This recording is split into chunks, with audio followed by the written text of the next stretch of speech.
If you're an older cyclist like me, you know the aches don't always stop when you get off the bike. I've been dealing with a nagging shoulder injury for over 2 years. It actually started as a bit of fun, imitating the robot from Lost in Space yelling, "Danger, Will Robinson," and I managed to damage my rotator cuff in the process. On top of that, I have persistent neck tension when spending hours on the road bike. When Prungo sent me the red light therapy unit to review, I did a bit of research and was especially encouraged when I saw a positive review by a professional in the cycling industry, someone whose opinion I respect. Quick disclaimer, I'm not a coach or a physician, just an older cyclist who deals with the occasional age-related niggles and the after effects of boyish pranks. I only vaguely heard of red light therapy before. Back in the day, I remember it looked like this. Prungo takes the idea to a whole new level. At first I used the unit on my neck, just above the shoulder blades where soreness tends to flare up after holding that slight aero position on longer rides. Riding like this, I think my head naturally tilts too high so that I can see through my glasses. Ideally, I'd have my head down slightly, but my eye line would be through the top of the frame. I've tried riding like this and it doesn't work.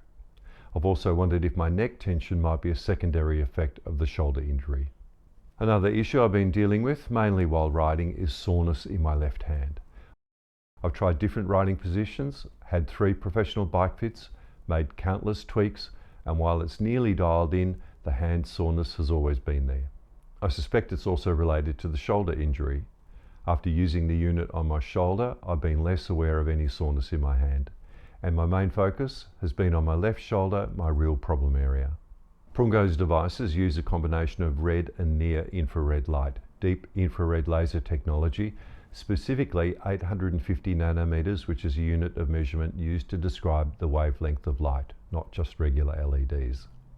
The idea is to promote cellular recovery, reduce inflammation, and ease pain. It's designed for muscles, joints, and soft tissue. Here's how I use it. I place the 3 modules directly over and behind my shoulder in this position. This is where I feel the units will have the most impact. There are 3 power settings and I've been using them on the strongest. In this setting, the unit runs for 20 minutes and then shuts off automatically. It's completely silent, no noise, no vibration, and while it gets warm, it never gets hot.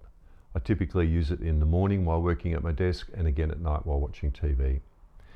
I'm not able to use it every day, but I don't feel that has a negative impact if I don't, as long as I use it regularly. I understand these things take time, it's not a magic bullet, and as a cyclist you know the importance of consistency.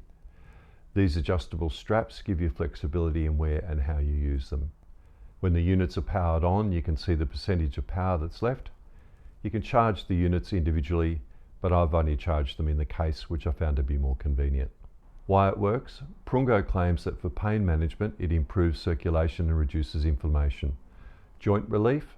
It enhances cell repair and reduces swelling. I've gone online to find out the following, and I'm going to get a bit technical here, so stick with me for a minute. For muscle recovery, it boosts ATP production and speeds healing. Now, ATP stands for adenosine triphosphate. It's often called the energy currency of your cells. It's what your body uses to power nearly all biological processes.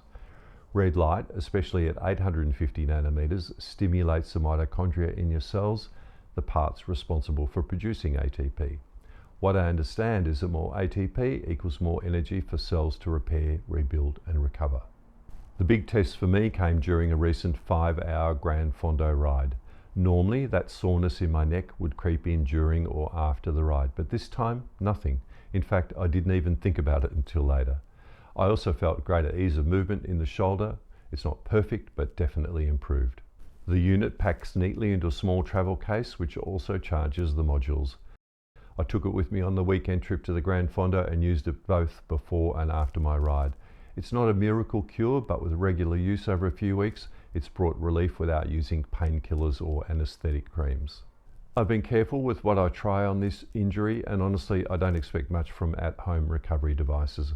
But Prungo's red light therapy has been simple and effective, and it's helped me feel more comfortable on and off the bike.